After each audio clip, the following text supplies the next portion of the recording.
A very good morning to all of you, dear students. In today's class, we are going to study a new topic, that is transformation. Okay, dear students. So आज हम English grammar में एक नए topic को study करेंगे, वो है transformation. Transformation means होता है हिंदी में परिवर्तन. ट्रांसफॉर्मेशन टॉपिक के अंतर्गत हम सेंटेंसेस को ट्रांसफॉर्म करना सीखेंगे. सेंटेंसेस के एक स्वरूप को दूसरे स्वरूप में परिवर्तित करना सीखेंगे. दूसरे शब्दों में ट्रांसफॉर्मेशन ऑफ सेंटेंसेस हम कह सकते हैं कि इस टॉपिक के अंतर्गत we will learn how a sentence is transform, कि एक सेंटेंस कैसे परिवर्तित किया जाता है. सेंटेंस के फॉर्म में हम परिवर्तन करना सीखेंगे. सेंटेंस की मीनिंग में परिवर्तन नहीं, बल्कि सेंटेंस के फॉर्म में. सो डियर स्टूडेंट्स, हर सेंटेंस का उसका अपना एक मीनिंग होता है, एक अर्थ होता है. इस ट्रांसफॉर्मेशन के अंतर्गत हम लोग उस सेंटेंस के स्वरूप को चेंज करना सीखेंगे, उसके मीनिंग को प्रिजर्व रखते हुए, मीनिंग में कोई परिवर्तन न करते हुए. जब हम किसी सेंटेंस के स्वरूप को चेंज करते हैं, उसके फॉर्म को चेंज करते हैं और उसके मीनिंग में कोई परिवर्तन नहीं करते हैं, तो यह प्रक्रिया हमारी ट्रांसफॉर्मेशन कहलाती है. तो दूसरा सेंटेंस जो हम बनाते हैं वह पहले सेंटेंस का ट्रांसफॉर्मेशन होता है. Okay dear students, I hope कि आपको मीनिंग समझ में आ रही होगी. तो अगर हम ट्रांसफॉर्मेशन की डेफिनेशन देखें तो डेफिनेशन मैंने बोर्ड पर लिखा है, आप देखिए. To change a sentence from one form to another without changing its meaning is called transformation. Okay, dear students, so to change a sentence from one form to another without changing its meaning is called transformation. Means एक sentence को to change a sentence from one form to another, एक sentence को एक form से, एक रूप से दूसरे रूप में परिवर्तित करना without changing its meaning, बिना उसके मीनिंग को परिवर्तित किए ट्रांसफॉर्मेशन कहलाता है. कहने से ऐसा है कि ट्रांसफॉर्मेशन या कन्वर्जन ऑफ सेंटेंसेस भी हम कह सकते हैं, सेंटेंसेस का एक फॉर्म से दूसरे फॉर्म में परिवर्तन. तो हम एक सेंटेंस को जब दूसरे फॉर्म में चेंज करते हैं, दूसरे तरह से कहते हैं, हम कह लीजिए, उसके अर्थ को बिना बदले, तो वह ट्रांसफॉर्मेशन कहलाता है. अक्सर डियर स्टूडेंट्स, डियर फ्रेंड्स, हम लोग बातचीत के दौरान एक ही अर्थ को प्रकट करने के लिए अलग अलग प्रकार के सेंटेंस का प्रयोग करते हैं. इन जनरल टॉकिंग, तो जो हम अलग अलग प्रकार के सेंटेंस का प्रयोग करते हैं सेम अर्थ को प्रकट करने के लिए, वही हो जो है हमारा एक सेंटेंस का दूसरे सेंटेंस में ट्रांसफॉर्मेशन कहलाता है. ओके डियर स्टूडेंट्स, सो इस टॉपिक के अंतर्गत हम ये लर्न करेंगे कि कैसे इंग्लिश सेंटेंस का एक रूप दूसरे रूप में परिवर्तित होता है. सेंटेंस के एक रूप को, एक फॉर्म को दूसरे फॉर्म में परिवर्तित करने के लिए सर्टेन रूल्स होते हैं, कुछ रूल्स होते हैं जिनके आधार पर हम यदि उस सेंटेंस के फॉर्म को चेंज करते हैं तो उसके मीनिंग में कोई परिवर्तन नहीं होता है. Okay dear students, so first of all हमें उन सेंटेंसेस को देखना होगा, पहचानना होगा जिनको हम ट्रांसफॉर्म करने जा रहे हैं. उन सेंटेंसेस को देख करके, पहचान करके हमें ये रिकॉल करना होगा कि उनके ट्रांसफॉर्मेशन के रूल्स क्या हैं, उन सेंटेंसेस को हम किस तरह से ट्रांसफॉर्म कर सकते हैं. उस रूल्स को फॉलो करते हुए यदि हम सेंटेंसेस में कुछ परिवर्तन करके पुनः सेंटेंस को लिखते हैं तो उस सेंटेंस के मीनिंग में कोई परिवर्तन नहीं होता है और हमारा सेंटेंस एक फॉर्म से दूसरे फॉर्म में ट्रांसफॉर्म हो जाता है, परिवर्तित हो जाता है। ओके डियर स्टूडेंट्स, सो इस तरह से सेंटेंसेस को ट्रांसफॉर्म करने के लिए सेंटेंसेस के अलग अलग रूल्स बताए गए हैं। अलग अलग टाइप के सेंटेंस के लिए अलग अलग रूल्स बताए गए हैं। उन रूल्स को फॉलो करते हुए हम सेंटेंस के एक फॉर्म को दूसरे फॉर्म में चेंज कर सकते हैं। तो फर्स्ट ऑफ ऑल हम उन सेंटेंसेस को ट्रांसफॉर्म करना सीखते हैं या सीखने जा रहे हैं जिन सेंटेंसेस में एडवर्ब टू का प्रयोग हुआ होता है, TOO। Okay students, so adverb too वाले सेंटेंसेस को हम किस तरह से ट्रांसफॉर्म करते हैं ये हम सबसे पहले सीखेंगे। तो आप लोग this heading note down in your notebook, अपने नोटबुक में हेडिंग को नोट करिए, sentences containing adverb too. Okay, so first of all on top I have written transformation and I have written the definition of transformation. You note down all this in your notebook and then write down the heading sentences containing adverb to. So इस topic के अंतर्गत sentences containing adverb to we will learn, हम लोग सीखेंगे उन sentences को transform करना जिसमें एडवर्ब टू का प्रयोग किया गया होता है। ओके डियर स्टूडेंट्स, सो जिन वाक्यों में एडवर्ब टू TOO का प्रयोग किया गया होता है उनको हम एक फॉर्म से दूसरे फॉर्म में कैसे ट्रांसफॉर्म करते हैं वो हम सीखेंगे। तो जितने भी सेंटेंसेस जिसमें एडवर्ब टू का प्रयोग किया गया होता है उनको हम इस टॉपिक के अंतर्गत लर्न करेंगे कि कैसे उनके एक फॉर्म को दूसरे फॉर्म में हम परिवर्तित कर सकते हैं विदाउट चेंजिंग देयर मीनिंग, उनके मीनिंग को बिना परिवर्तित करते हुए। इसके लिए सर्टेन रूल्स होते हैं जिनको हमें फॉलो करना पड़ता है। So dear students, adverb too वाले सेंटेंस में भी कई कैटेगरीज होती हैं। तो सबसे पहले हम उसमें टाइप 1 को लर्न करेंगे कि टाइप 1 एडवर्ब टू वाले वे सेंटेंस जो टाइप 1 के अंतर्गत आते हैं। तो हम यहाँ लिखते हैं टाइप 1।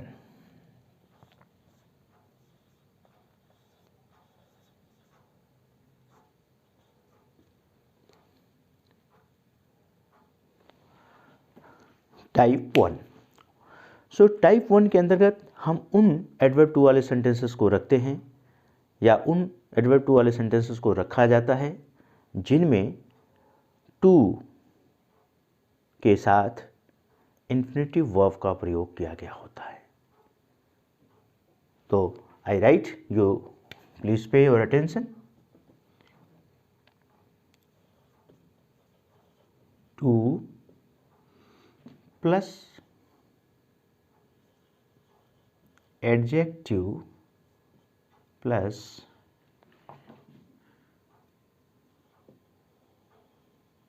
infinitive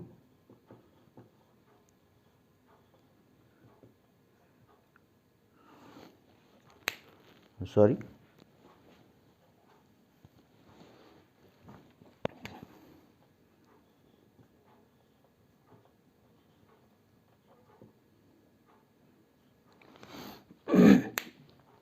तो टाइप फर्स्ट सेंटेंस की पहचान आप कैसे करेंगे? एडवर्ब टू का प्रयोग सेंटेंस में किया गया है, वह सेंटेंस टाइप फर्स्ट में आएगा, इसकी पहचान आप कैसे करेंगे? इसकी पहचान करने के लिए आप उस सेंटेंस में देखेंगे तो आपको मिलेगा टू के साथ एडजेक्टिव और इन्फिनेटिव का प्रयोग, यानी two plus adjective plus infinitive का प्रयोग जिस सेंटेंस में हुआ होगा वह सेंटेंस जो है फर्स्ट टाइप का सेंटेंस होगा। वो एडवर्ब टू वाला फर्स्ट टाइप का सेंटेंस कहा जाएगा। उसको हम फर्स्ट टाइप के रूल्स को फॉलो करते हुए ट्रांसफॉर्म करेंगे। ओके स्टूडेंट्स, सो पहचान है इंग्लिश सेंटेंस आपका लिखा हुआ है that you are going to transform, जिसको आप ट्रांसफॉर्म करने जा रहे हैं, उसमें एडवर्ब टू का प्रयोग किया गया है। अब उसमें आपको ध्यान देना है कि एडवर्ब टू के साथ एडजेक्टिव और इन्फिनेटिव का प्रयोग हुआ है या नहीं। यदि उसमें एडवर्ब टू के साथ एडजेक्टिव प्लस इन्फिनेटिव का प्रयोग हुआ है तो उसे आप टाइप फर्स्ट के रूल को फॉलो करते हुए ट्रांसफॉर्म करेंगे। इन्फिनेटिव क्या है, कुछ स्टूडेंट्स नहीं जानते होंगे। Infinitive to plus V first, मैंने ब्रैकेट में लिखा है टू प्लस वी फर्स्ट, यानी टू के साथ वर्ब की फर्स्ट फॉर्म का अगर प्रयोग सेंटेंस में हुआ होता है तो वह वर्ब जो है इन्फिनेटिव वर्ब कहलाती है। जैसे to go, to see, to come, तो ये इन्फिनेटिव वर्ब हैं। तो जिन सेंटेंस में, जिन एडवर्ब टू वाले वाक्य में टू के बाद एडजेक्टिव, एडजेक्टिव आप समझते हैं कोई भी विशेषण, कोई भी एडजेक्टिव वर्ड, और उसके बाद इन्फिनेटिव का प्रयोग हुआ है, वे सेंटेंस टाइप फर्स्ट के अंतर्गत आते हैं। उनको हम टाइप फर्स्ट के रूल्स को फॉलो करते हुए ट्रांसफॉर्म करते हैं। Okay dear students, so I write example juicy.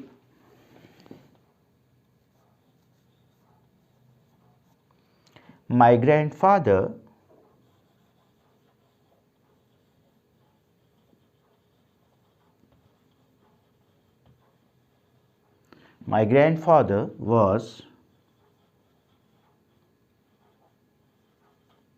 too old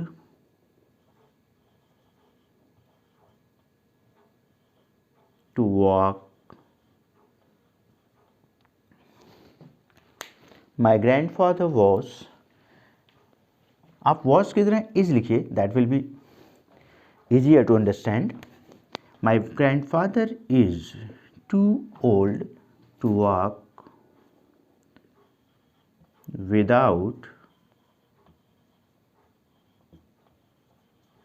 support.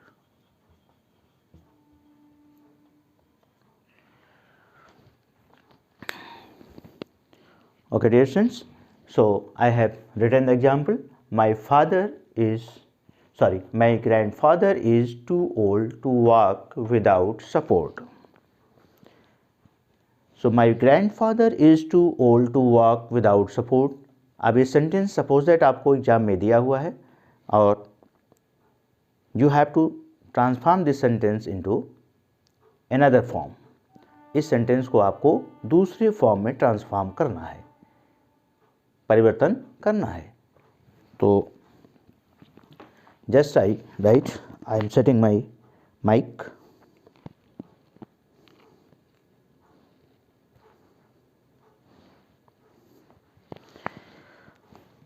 So now you have to see the sentence, recognize the sentence, first type का है या सेकंड टाइप का सेंटेंस है। तो फर्स्ट टाइप के सेंटेंस के लिए मैंने लिखा कि जिस सेंटेंस में एडवर्ब टू वाले, जिस सेंटेंस में टू के साथ एडजेक्टिव प्लस इन्फिनेटिव का प्रयोग हुआ होगा वो फर्स्ट टाइप का सेंटेंस कहलाता है।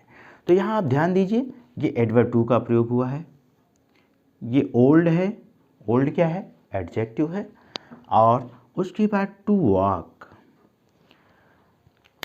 ये इन्फिनेटिव है। यानी इस सेंटेंस में my grandfather is too old to walk without support, इस सेंटेंस में टू के साथ एडवर्ब और इन्फिनेटिव का प्रयोग किया गया है। यानी ये सेंटेंस आपका फर्स्ट टाइप का सेंटेंस है, एडवर्ब टू वाले वाक्यों में फर्स्ट टाइप का सेंटेंस है। अब आप देखेंगे कि आप कैसे इसको ट्रांसफॉर्म करते हैं बिना इसकी मीनिंग को चेंज किए। तो सबसे पहले डियर स्टूडेंट्स, आपको सेंटेंस की मीनिंग को भी समझना होगा। अगर आप सेंटेंस की मीनिंग समझ पाते हैं तभी आप उस सेंटेंस को दूसरे फॉर्म में ट्रांसफॉर्म कर पाएंगे, क्योंकि जब आपको मीनिंग ही नहीं पता होगी तो ट्रांसफॉर्म आप सही नहीं कर पाएंगे। दूसरी चीज, जब आपको क्वेश्चन पेपर में ये सेंटेंस दिया है और आपसे पूछा जा रहा है choose the correct sentence, choose the sentence which has been correctly transform, आप उस सेंटेंस को चूज कीजिए ऑप्शन में से जो सही से ट्रांसफॉर्म किया गया है। अब 4 ऑप्शंस में आपको चूज करना होता है। जब 4 ऑप्शन में चूज करना होता है, आपको मालूम है कि सबके अर्थ लगभग मिलते जुलते होते हैं, बहुत माइन्यूट डिफरेंस होता है। तो वो डिफरेंस को आप तभी समझ पाएंगे कि सबसे करेक्ट कौन सा सेंटेंस है जो ट्रांसफॉर्म हुआ है, जब आप सेंटेंस की मीनिंग को समझ पा रहे होंगे। ये sentence, my grandfather is too old to walk without support, ये सेंटेंस आपको देखने में अफर्मेटिव सेंटेंस लग रहा होगा, अफर्मेटिव सेंटेंस है, लेकिन इसकी मीनिंग होती है, इसका सेंस जो होता है वो नेगेटिव सेंस होता है। सेंटेंस तो देखने में अफर्मेटिव है, अफर्मेटिव कहलाएगा भी, लेकिन ये सेंस कैसा प्रकट करता है, नेगेटिव। अगर इस सेंटेंस की आप हिंदी मीनिंग को समझने की कोशिश करें तो आप समझ सकते हैं, my grandfather is too old, मेरे ग्रैंडफादर इतने बूढ़े हैं, टू ओल्ड, टू माने बहुत ज़्यादा, इतने बूढ़े हैं, टू वॉक विदाउट सपोर्ट, कि वे बिना सहारा के नहीं चल सकते हैं। ये सेंस निकलता है। टू वॉक विदाउट सपोर्ट का यहाँ सेंस जो निकलता है वो ये है कि बिना सहारा के नहीं चल सकते हैं। इस तरह से कंप्लीट इस सेंटेंस का जो हिंदी मीनिंग निकलती है, सेंस निकलता है कि my grandfather is too old, मेरे ग्रैंडफादर इतने बूढ़े हैं, इतने ज़्यादा बूढ़े हैं कि वो बिना सपोर्ट के नहीं चल सकते हैं। ओके डियर स्टूडेंट्स, सो इस मीनिंग को अब आपको ध्यान में रखना है जब आप सेंटेंस को ट्रांसफॉर्म करने जा रहे हैं। ट्रांसफॉर्म करने से मतलब सेंटेंस के फॉर्म में कुछ चेंज करने जा रहे हैं, कुछ वर्ड को सेंटेंस से हटाएंगे और कुछ वर्ड वहाँ पर ऐड करेंगे, ऐड करके नया सेंटेंस बनाएंगे। वही सेंटेंस ट्रांसफॉर्मेशन कहलाता है। जब हम दिए हुए सेंटेंस से कुछ वर्ड्स को हटाते हैं और कुछ वर्ड्स उसके स्थान पर सेम सेंस देने वाले का प्रयोग करते हैं तो वह हमारा ट्रांसफॉर्मेशन कहलाता है। तो इस सेंटेंस में जब आप सेंटेंस में से टू को रिमूव करेंगे तो उसके स्थान पर नया शब्द लगाएंगे। जो नया शब्द लगा करके सेंटेंस को बनाएंगे तो एक नया सेंटेंस आपका बनेगा, न्यू फॉर्म में सेंटेंस बन जाएगा।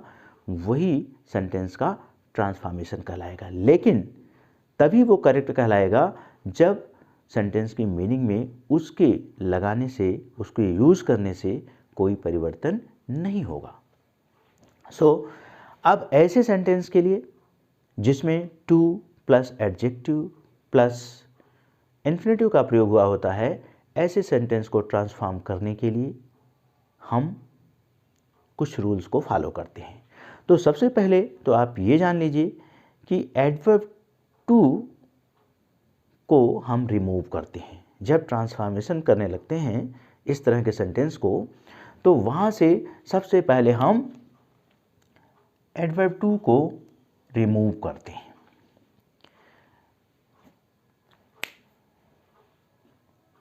ओके स्टूडेंट्स, तो ये बात समझ में आई। तो इसको इस तरह से भी क्वेश्चन पूछा जाता है कभी कभी आपसे। सेंटेंस लिखा है, my grandfather is too old to walk without support. और क्वेश्चन आपसे पूछा गया, rewrite the following sentence by removing adverb too. यानी आपसे सिर्फ इतना कहा गया कि सेंटेंस को फिर से लिखिए एडवर्ब टू को हटा करके, बाकी आपसे कुछ नहीं कहा गया। तो एडवर्ब टू को हटा करके फिर से लिखने के लिए कहा गया या ट्रांसफॉर्म करने के लिए कहा गया, तो इसका मतलब ये नहीं है कि आप सिर्फ एडवर्ब टू हटा दीजिए और सेंटेंस लिख दीजिए my grandfather is old to walk without support. इसका मतलब ये नहीं है कि आपने टू को हटा दिया और सेंटेंस सीधा लिखा है my grandfather is old to walk without support. ये भी ऑप्शन में कर दिया है। मान लो तो जो ग्रामर के रूल्स को नहीं जानता उसको तो लगेगा कि हाँ इस सेंटेंस में से टू हटा दिया गया, यही क्वेश्चन कह रहा है और ये ऑप्शन हमारा सही है, या इसको हम ऐसे ही ट्रांसफॉर्म करके लिख कर दें। ऐसा नहीं है। वे एडवर्ब टू वाले सेंटेंस जिसमें इन्फिनिटिव का भी प्रयोग हुआ होता है, एडवर्ब टू के साथ एडजेक्टिव के साथ इन्फिनिटिव का प्रयोग हुआ होता है, उनको जब हमसे आप कहा जाता है कि ट्रांसफॉर्म द फॉलोइंग सेंटेंसेस या rewrite the following sentence removing adverb too, चाहे ये कहा जाए या सिंपली ये कहा जाए transform the following sentence, sentence को ट्रांसफॉर्म कीजिए, जो भी कहा जाए, लेकिन हमें रूल सेम फॉलो करना है। क्वेश्चन कई बन सकते हैं लेकिन उसको ट्रांसफॉर्म करने का रूल्स एक ही है जिसको फॉलो करके हम सेंटेंस को ट्रांसफॉर्म करते हैं। तो आप लोग रूल्स नोट में लिख लीजिए अपने नोटबुक में। एडवर्ब टू के स्थान पर सो का प्रयोग किया जाता है। रूल्स में क्या लिखेंगे? एडवर्ब टू के स्थान पर, यानी जो ये एडवर्ब टू है इसके स्थान पर हम ट्रांसफॉर्मेशन करते समय सो का प्रयोग करते हैं। ओके डियर स्टूडेंट्स, और क्या परिवर्तन करते हैं? इस एडजेक्टिव के बाद, ये एडजेक्टिव ओल्ड है, इसके जस्ट बाद हम दैट का प्रयोग करते हैं, कंजंक्शन दैट। ये आपको क्लियर हुआ? यानी सो दैट जब हम इस तरह के वाक्यों को ट्रांसफॉर्म करने जाते हैं तो एडवर्ब टू को हटाकर सो दैट का प्रयोग करते हैं। कभी कभी इस तरह से भी क्वेश्चन बनता है, rewrite the following sentence by using so that. आपसे यही कहा गया कि सेंटेंस को फिर से लिखिए सो दैट का प्रयोग करते हुए। ये नहीं कहा गया कि टू को हटाइए, कहा क्या गया कि सेंटेंस को फिर से लिखिए सो दैट का प्रयोग करते हुए। तो भी आपको वही प्रक्रिया करनी है, चाहे वो कहे कि rewrite the following sentence by removing too, तो भी वही प्रक्रिया करनी है। चाहे क्वेश्चन में ये रहे कि ट्रांसफॉर्म द फॉलोइंग सेंटेंस, तो भी आपको सेम प्रक्रिया करनी है। अगर ये क्वेश्चन में पूछा जाता है कि rewrite the following sentence by using so that, तो भी आपको वही प्रक्रिया करनी पड़ती है। ओके स्टूडेंट्स, और एक तरह से इसमें क्वेश्चन बन जाता है, ये सेंटेंस आपका जो है अफर्मेटिव में है और आपसे कहा जा सकता है change the sentence into negative. इस सेंटेंस को अगर आपसे कहा गया अफर्मेटिव में है, transform the sentence into negative या change the sentence into negative without changing its meaning. अगर आपसे कहा गया कि सेंटेंस को नेगेटिव में चेंज कीजिए बिना इसके अर्थ को परिवर्तित किए, तो भी आपको सेम प्रोसेस फॉलो करना है। ओके डियर स्टूडेंट्स, क्योंकि जब आप इसको ट्रांसफॉर्म करेंगे तो आपका सेंटेंस नेगेटिव में बन जाएगा। नेगेटिव में चेंज करने के लिए अगर ट्रांसफॉर्म करने के लिए कहा गया है तो इसका मतलब ये ना समझिएगा कि हम यहाँ पर माय ग्रैंडफादर इज के बाद नॉट लगा दें और सेंटेंस हमारा नेगेटिव में हो गया। वो गलत होगा, क्योंकि आपको ट्रांसफॉर्म करना है। अगर आप नॉट लगा देंगे तो सेंटेंस की मीनिंग अलग हो जाएगी। आपको मीनिंग को सेव करना है, प्रिजर्व करना है, उसका अर्थ नहीं बदलना चाहिए, ये ध्यान में रखना है। तो सेंटेंस की मीनिंग है my grandfather is too old to walk without support, कि मेरे ग्रैंडफादर इतने बूढ़े हैं कि बिना सपोर्ट के नहीं चल सकते हैं। यह मीनिंग है सेंटेंस की, यह आपको माइंड में रखना है। और ऐसे सेंटेंस को ट्रांसफॉर्म करने के लिए सो दैट का प्रयोग किया जाता है। टू के स्थान पर रूल्स में आप लिख लीजिए, मैं बोल रहा हूँ करेक्टली, आप उसको लिखिए एडवर्ब टू के स्थान पर सो का प्रयोग किया जाता है। एडजेक्टिव के बाद, ये एडजेक्टिव ओल्ड है, एडजेक्टिव के बाद दैट का प्रयोग किया जाता है। ओके डियर्स, उसके बाद जो आपका इन्फिनेटिव से लेकर के ये जो फ्रेज बना है, दैट के बाद हम इस इन्फिनेटिव वर्ब के लिए टू वॉक सुटेबल सब्जेक्ट का प्रयोग करते हैं। ये कैसे आपको पता चलेगा? ये सेंटेंस को पढ़ने से आपको पता चल जाएगा कि वॉक कौन कर रहा है, माय ग्रैंडफादर। अब दैट के बाद हम फिर से माय ग्रैंडफादर नहीं लिखेंगे, सब्जेक्ट तो माय ग्रैंडफादर ही है, लेकिन हम वहाँ क्या प्रयोग करेंगे, प्रोनाउन का प्रयोग करेंगे। क्योंकि आप जानते हैं कि एक ही सेंटेंस में जब एक बार नाउन का प्रयोग हो जाता है, दोबारा अगर हमें नाउन का प्रयोग करना है तो हम उसके बदले में प्रोनाउन का प्रयोग करते हैं। ठीक है, तो आइए हम यहाँ से स्टार्ट करते हैं, तब आपको समझ में आएगा। तो आपको सिर्फ जहाँ हमने परिवर्तन करने के लिए कहा है वहीं परिवर्तन करेंगे, बाकी चीज़ें आप एज इट इज़ लिखेंगे। तो माय ग्रैंडफादर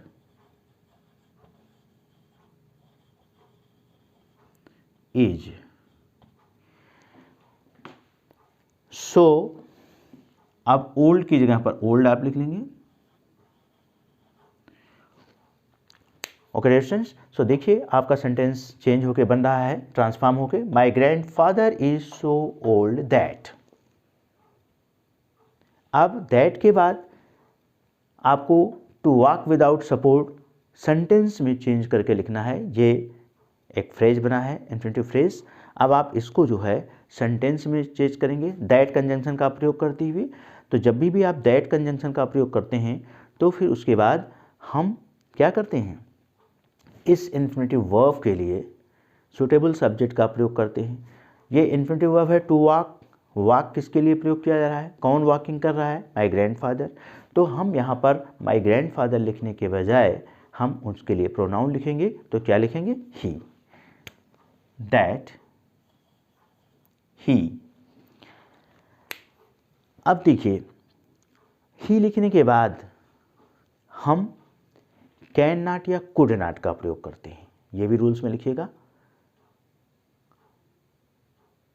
इन्फिनेटिव से पहले कंजंक्शन दैट का प्रयोग, उसके बाद सूटेबल सब्जेक्ट का प्रयोग, उसके बाद कैन नॉट या कुड नॉट का प्रयोग किया जाता है। कैन नॉट या कुड नॉट का प्रयोग किया जाता है।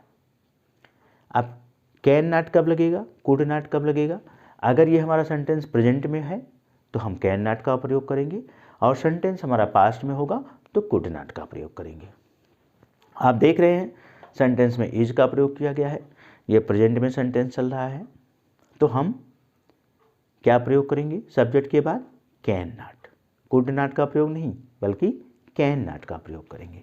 तो यहाँ पर हम लिखेंगे he can not, can not लिख दिया। अब कैन नॉट के बाद इन्फिनेटिव वर्ब जो टू वॉक है उसको हम मेन वर्ब में बदल कर लिखेंगे। इन्फिनेटिव वर्ब टू वॉक है, अगर वहाँ से हम टू हटा देंगे तो सिर्फ वॉक बचेगा, वो हमारा मेन वर्ब के रूप में प्रयुक्त हो सकता है। तो टू को हटा करके, रिमूव करके इस टू को हम लिखेंगे कैन नॉट वॉक। बाकी आपको कोई परिवर्तन नहीं करना है, सीधा लिख देना है without support.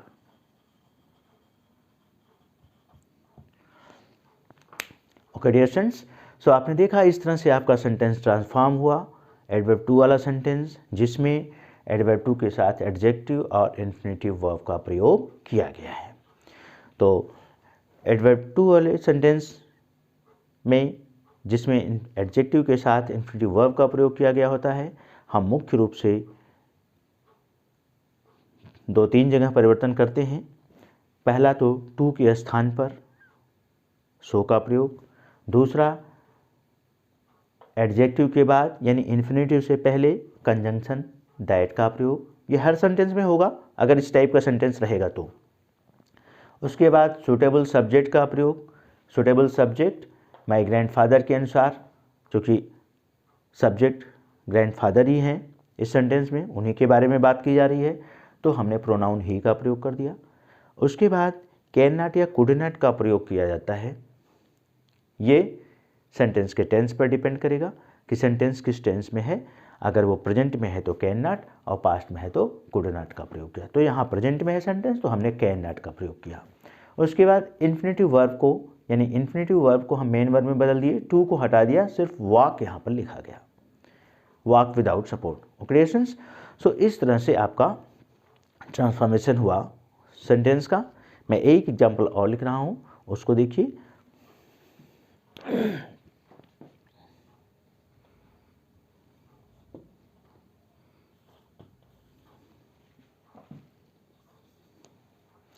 The lion was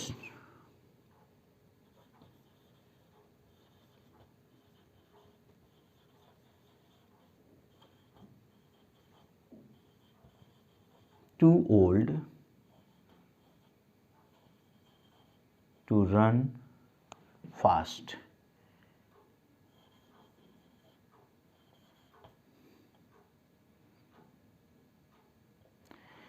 The lion was too old to run fast.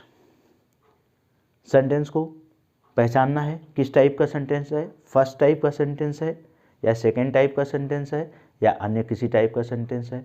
तो फर्स्ट टाइप के सेंटेंस के लिए हमने आपको पहचान यहाँ बता दी है, to plus adjective plus infinitive, यानी जिस सेंटेंस में two plus adjective plus infinitive का प्रयोग हुआ होगा वो फर्स्ट टाइप का सेंटेंस कहलाएगा, वो एडवर्ब टू वाला फर्स्ट टाइप का सेंटेंस कहलाएगा। तो यहाँ पर भी आप देख रहे हैं, तो यहाँ पर भी टू के साथ एडजेक्टिव और इन्फिनेटिव का प्रयोग हुआ है, यानी टू ओल्ड टू रन, यानी ये फर्स्ट टाइप का सेंटेंस हमारा है। फर्स्ट टाइप के सेंटेंस के चेंज करने का रूल्स हमने बता दिया कि टू के स्थान पर हम सो का प्रयोग करेंगे, इसके पहले कोई परिवर्तन नहीं, टू से पहले आपको कोई परिवर्तन नहीं करना है, एज इट इज आपको लिखना होता है।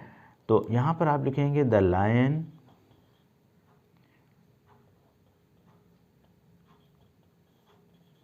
वाज, यहाँ तक आपको कुछ भी परिवर्तन नहीं करना है। टू के स्थान पर हमें परिवर्तन करना है, टू के स्थान पर हमने यहाँ बताया है आपको, तो यहाँ भी हम सो का प्रयोग करेंगे और उसके बाद सो के बाद उस एडजेक्टिव को हम लिख लेंगे जो टू के बाद प्रयोग किया गया है। तो टू के बाद यहाँ भी ओल्ड एडजेक्टिव है, इस सेंटेंस में भी था, और अन्य सेंटेंसेस में जो आप एक्सरसाइज में करेंगे, एडवर्ब टू के बाद जो वर्ड रहेगा एडजेक्टिव वो दूसरा हो सकता है, कोई ज़रूरी नहीं कि हर सेंटेंस में ओल्ड ही रहेगा। तो यहाँ पर हम ओल्ड है तो ओल्ड लिखेंगे, जहाँ पर जो रहेगा उसको लिख लेंगे सो ओल्ड। फिर कंजंक्शन दैट का प्रयोग, ये आपको ध्यान में रखना है, एडजेक्टिव के बाद कंजंक्शन दैट का प्रयोग। दैट लिखने के बाद अब आपको इस इन्फिनेटिव वर्ब के लिए सुटेबल सब्जेक्ट लिखना है। उस सुटेबल सब्जेक्ट क्या होता है, जो सेंटेंस में सब्जेक्ट होता है वही इन्फिनेटिव का भी सब्जेक्ट होता है। तो यहाँ पर रन, टू रन फास्ट किसके लिए प्रयोग किया गया, कौन रन फास्ट करेगा, द लायन के लिए, द लायन है। तो द लायन, दैट के बाद हम सब्जेक्ट के रूप में द लायन का प्रयोग न करके उसके लिए प्रोनाउन प्रयोग करेंगे, सुटेबल प्रोनाउन, तो ही, दैट, ही। अब ही के बाद हमने बताया है कैन नॉट या कुड नॉट में से किसी एक का प्रयोग करेंगे, कैन नॉट या कुड नॉट में से किसी एक का प्रयोग करेंगे, वो सेंटेंस के टेंस पर डिपेंड करता है। तो ये सेंटेंस, ये तो आपका प्रेजेंट में था, लेकिन the lion was too old ये पास्ट में है। तो यहाँ पर ही के बाद क्या करेंगे, कैन नॉट का प्रयोग नहीं करेंगे, कुड नॉट का प्रयोग करेंगे। तो यहाँ लिख लेंगे कुड नॉट। अब टू रन ये इन्फिनेटिव है, अब हम मेन वर्ब के रूप में इन्फिनेटिव वर्ब का प्रयोग करेंगे, तो वहाँ से टू हटा देंगे, could not run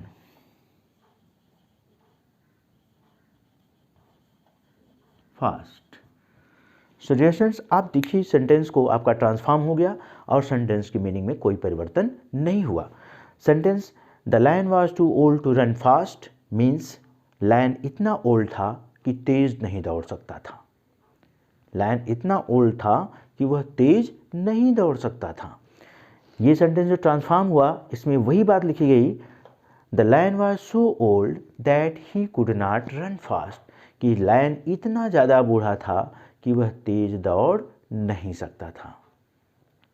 okay dear students, सो इस तरह से दो एग्जाम्पल्स हमने सॉल्व किए और आई होप कि आपको समझ में आ गया होगा।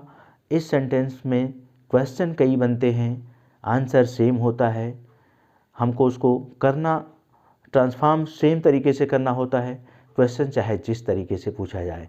मैंने आपको सीधे बताया कि आपसे क्वेश्चन पूछा जा सकता है कि सीधा सेंटेंस दे करके, the lion was too old to walk to run fast, transform the sentence.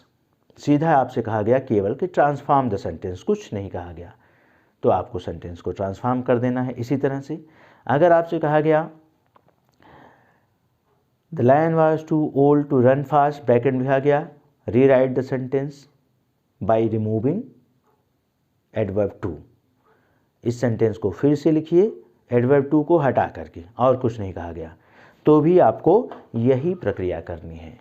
और यदि आपसे कहा गया rewrite the following sentence by using so that, अब आपको एडवर्ब टू को रिमूव करने के लिए नहीं कहा जा रहा है, कह रहा है कि rewrite the following sentence by using so that. इस तरह से क्वेश्चन में सो दैट लिखा रहता है, so that, by using so that.